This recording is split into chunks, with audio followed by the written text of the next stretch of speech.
മുള്ളമുറുക്ക് ഉണ്ടാക്കുന്നത് എങ്ങനെയാണെന്ന് നോക്കാം. 1 കപ്പ് വറുത്ത അരിപ്പൊടിയിലാണ് ഇതിപ്പോൾ ഉണ്ടാക്കിയെടുക്കുന്നത്. ഇതിലേക്ക് 1/4 കപ്പ് ചെറുപയർ പരിപ്പ് വറുത്ത് പൊടിച്ച് ചേർക്കുന്നുണ്ട്. ആദ്യം അതൊന്ന് നന്നായിട്ടൊന്ന് ഫ്ലെയിം കുറച്ച് വെച്ച് ആദ്യം വറുത്തെടുക്കാം. അതിൻ്റെ കളറ് മാറാത്ത രീതിയിൽ നന്നായിട്ടൊന്ന് ചൂടാവുന്നത് വരെ, നല്ലൊരു ചെറിയൊരു മണം വരുന്നത് വരെ ഫ്ലെയിം കുറച്ച് വെച്ച് അത് നന്നായിട്ട് വറുക്കാം. ഇത് നന്നായി ചൂടായി വരുമ്പോൾ ഇതിലേക്ക് 2 ടേബിൾ സ്പൂൺ പൊട്ടുകടല ചേർക്കുന്നുണ്ട്. അത് റോസ്റ്റഡ് ആയതുകൊണ്ട് തന്നെ അവസാനം ഒന്ന് ചൂടായി കിട്ടാനായിട്ടാണ് ചേർക്കുന്നത്. ഇതിപ്പോൾ റെഡി ആയിട്ടുണ്ട്. ഇതിലേക്ക് പൊട്ടുകടലയും കൂടെ ചേർത്ത് നന്നായിട്ടൊന്ന് ചൂടായതിന് ശേഷം ഒരല്പം ചൂട് കുറയാനായി മാറ്റി വെച്ച് മിക്സിയിലിട്ട് നന്നായിട്ട് പൊടിച്ച് അരിച്ചെടുക്കണം. ഇപ്പം നന്നായിട്ട് ഇത് ചൂടായി വന്നിട്ടുണ്ട്. ഇതൊരല്പ സമയം ചൂട് കുറയാനായി മാറ്റി വെച്ചതിന് ശേഷം പൊടിച്ച് അരിച്ചെടുക്കാം.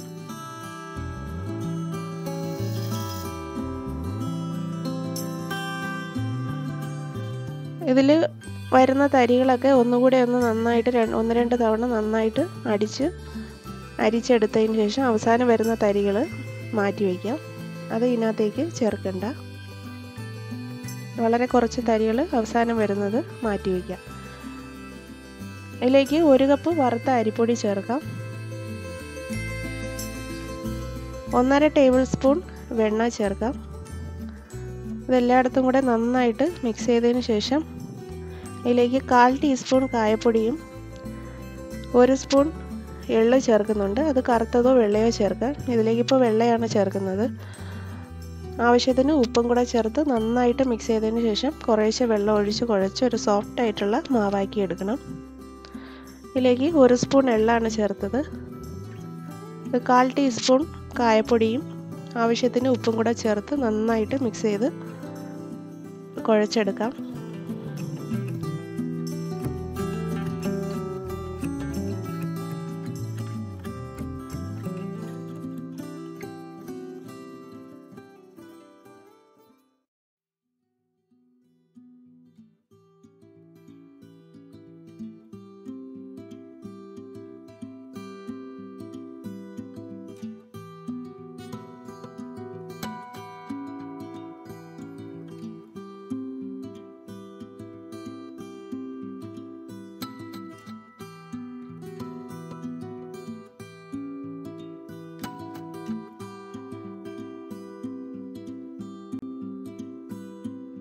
മാവ് സോഫ്റ്റായിട്ട് കുഴച്ചെടുത്തിട്ടുണ്ട്. സ്റ്റാറിൻ്റെ ഷേപ്പിലുള്ള ഒരു അച്ചാണ് ഇതിനായിട്ട് എടുക്കുന്നത്.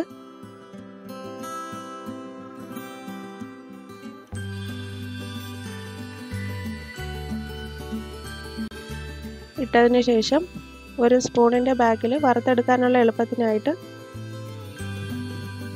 സ്പൂണിൻ്റെ ബാക്കിലേക്ക് ഇത് റൗണ്ടായിട്ട് ചുറ്റിച്ചതിന് ശേഷം ചൂടായിരിക്കുന്ന എണ്ണയിലേക്ക് ഇട്ട് വറുത്ത് കോരാം. ഇല്ലെങ്കിൽ സേവൊക്കെ വറുത്തെടുക്കുന്ന പോലെ തന്നെ നേരിട്ട് എണ്ണയിലേക്ക് ചുറ്റിച്ച് ഇത് അവസാനം പൊടിച്ചാണ് എടുക്കുന്നത്. അപ്പോൾ അതിൻ്റെ ഒരു ഷേപ്പ് റൗണ്ടായിട്ട് വേണമെന്നുണ്ടെങ്കിൽ അത് സ്പൂണിൻ്റെ ബാക്കിൽ റൗണ്ടായിട്ട് ചുറ്റിച്ചതിന് ശേഷം എണ്ണയിലേക്കിട്ട് വറുത്ത് കോരണം. അല്ലെങ്കിൽ സേവ് വറുക്കുന്നത് പോലെ ചൂടായിരിക്കുന്ന എണ്ണയിലേക്ക് നേരിട്ട് എണ്ണ ചുറ്റിച്ച് ഒരു ഗോൾഡൻ കളറായി എടുക്കണം. എണ്ണ നന്നായിട്ട് ചൂടായതിന് ശേഷം വേണം ഇത് ഓരോന്നായിട്ട് ഇടാൻ. എന്നിട്ട് ഒരു മീഡിയം ഫ്ലെയിമിലേക്ക് മാറ്റി കളറ് 2 സൈഡും നല്ലൊരു ക്രിസ്പി ആയൊരു ഗോൾഡൻ നിറമാകുമ്പോൾ എണ്ണയിൽ നിന്ന് മാറ്റാം. ഈ പതയൊക്കെ നന്നായിട്ട് അടങ്ങി നന്നായിട്ടൊന്ന് ആ പതയൊക്കെ മാറി ഈ ഒരു പാകത്തിന് പ്ലേറ്റിലേക്ക് മാറ്റാം.